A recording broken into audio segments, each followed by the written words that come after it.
Maka ini penting ada kesadaran ahli sunnah. Kalau Allah ngendikan ya kita diam saja, karena Allah itu ala kulli syai'in qadir bi kulli syai'in alim.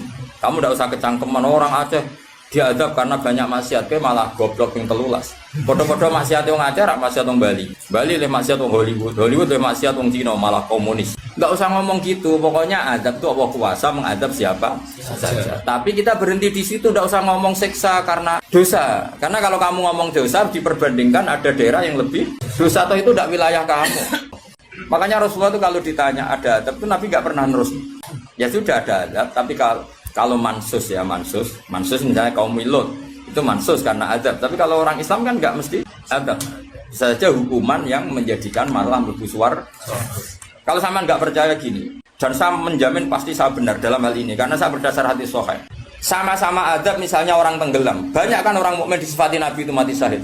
Aku tak lawan sing darane wong Aceh iku mesti adab. Tak lawan dunia akhirat. Selain wong sombong berarti tak maca hadis. Lho coba Nabi beberapa kali ngendikan umatku sing syahid itu sekian termasuk sing mata ghori kon sing mati tenggelam coba. Artinya ada bentuk ghori yang justru syahid. Kecangkeman dora tahu ngaji kecangkeman. Oh tak lawan dunia akhirat. Karena sok sucinya. Sudah kita baca ayatnya berhenti fayuh rikokum saja. Soal bima kafartum itu otoritasnya wilayahnya Allah Subhanahu wa taala. Do sok suci do cangkeman. Oh tak lawan tenan. Nek wong kum bis warga aku usul pangeran. Ampun Gusti. Niku nate ngenyek tiang sak provinsi. Sok sucinya. Lo coba ya. Banyak orang mati divonis misalnya kamu, wah iku krono adab. Ternyata Nabi ngendikan maktun wong lara weteng syahid. Gharik syahid, mahdum syahid. Orang yang mati korban, kan kita tidak pernah tahu. Ya sudah bodoh-bodoh tidak pernah tahu, pakai yang husnul khotimah saja, pakai yang husnudzon saja. Saya ulang lagi ini penting saya utarakan. Jadi Allah saja yang Tuhan ngendikan itu potensi. Saya pastikan lah. Kita semua kenal Allah yang warahmati wasiat. Nabi berkali-kali ngendikan inna rahmati sabaqat ghadab. Sebagian riwayat bukan sabaqat, ghalabat. Setiap rahmatku pasti mengalahkan adabku. Artinya gini, kalau ada potensi adab, ya kita milih itu bentuk rahmat saja dulu, karena itu yang mesti menang. Jadi paribasane aku roh muni, mati kecepet omahe paribasane. Utawa mati tiba ning WC. Misal aku tetap darani syahid, kategorine mahdum. Enggak apa-apa. Karena menduga rahmat itu lebih gampang karena Allah jelas ngendikan ning hadis qudsi inna rahmati ghalabat ghadabi. Berarti gamane pola semua itu lebih baik kamu tafsirkan sebagai rahmat. Nah, kecuali ada sharihul ayat yang mengatakan itu adab, tapi mana ada sekarang udah ada nabi. Misalnya kaum Lut kan Allah jelas-jelas ngendikan itu karena adab, ya sudah kita ikut mengatakan adab. Tapi kalau yang orang Aceh, orang mana-mana kan enggak ada ayatnya. Jelas ya? Iya. Mulane sing apik itu ngaji ku sing tenanan. Loh kalau kaum Lut kan binasillah misalnya hijarata kada wa kada terus Allah ngendikan karena adab. Ya sudah kita ikut tentang kaumnya Nabi Lut. Tapi sekarang nyuwun sewu misalnya ada orang punya penyakit homoseks, kemudian dia kena adab. Ya sudah itu sanksinya Allah. Bisa saja adab ini kalau dia mukmin kafaroh betul. Memang ya adab tapi oleh Allah dihitung kafaroh dan itu hadis sahih. Tidak ada seorang mukmin yang punya dosa kecuali nanti dia kena masalah, nanti kena ri atau kesandung dari Nabi dan itu nanti jadi kafarohnya. Jadi saya pastikan fayuhrikokum bima kafartum itu untuk konteks orang mukmin kamu baca separuh saja sudah Allah itu mampu menenggelamkan kalian. Tapi khusus orang mukmin khitabnya jangan bima kafartum kan kita tidak kafir. Loh kalau Allah kan maha tahu sehingga Allah berhak dong ngendikan bima kafartum mergo kowe kafir. Kita kan tidak tahu apalagi zahirnya dia mukmin kan ayat itu tidak kena. Ayat itu kan pada orang kafir bima kafartum ayatil kowe bima amantum. Boyo mikir, mana yo, seudon kok usah di lembaga, no seudon. Boyo seudon kok dalil. Ijak ada panggungnya dia. Wong seudon siri welek, mana seudon kok dikai panggung. Ajak bisa. Nih seudon kok di lembaga, no. Tak lawan yakin tuhnya. Bahaya itu bahaya sekali. Orang terima bahaya sekali.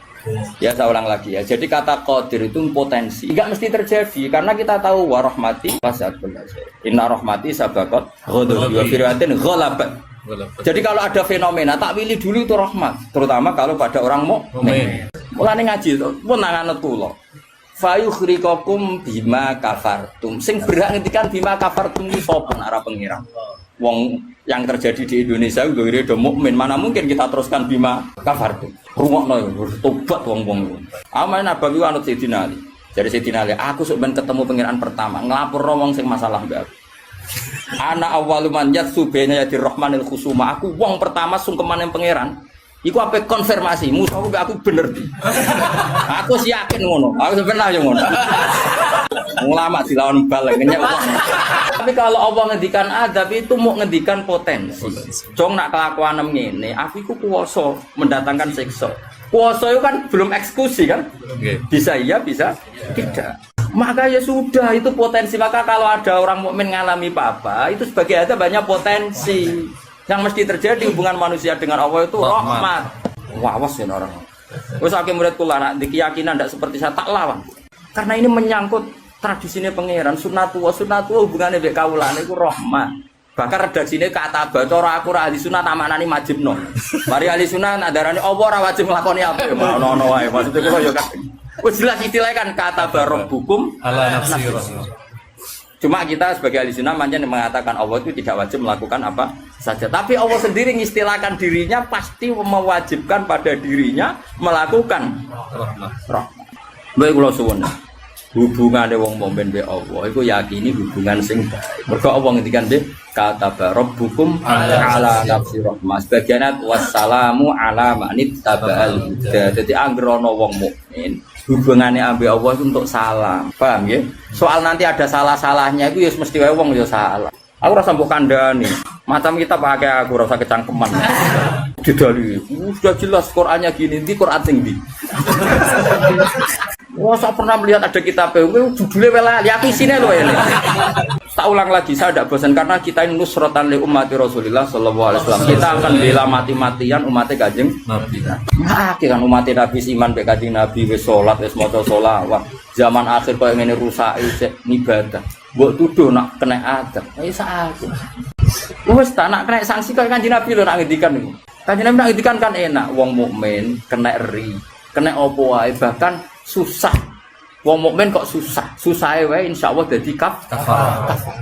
Mulane Kanjeng Nabi nate ngendikan inna minadz-dzunubi dzamban la yukaffiruhu illa hamul maisha. Ana dosa iku isane kafarah nak kowe susah. Asa ulang lagi berkali-kali. Pokoke nak ana masalah mbek wong mukmin, sing gampang takwilane yaiku hubungane rahmah.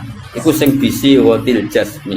Mergo Allah ngendikan wa rahmati wasi'at kullasyai. Setiap orang pasti mendapatkan rahmatnya Allah.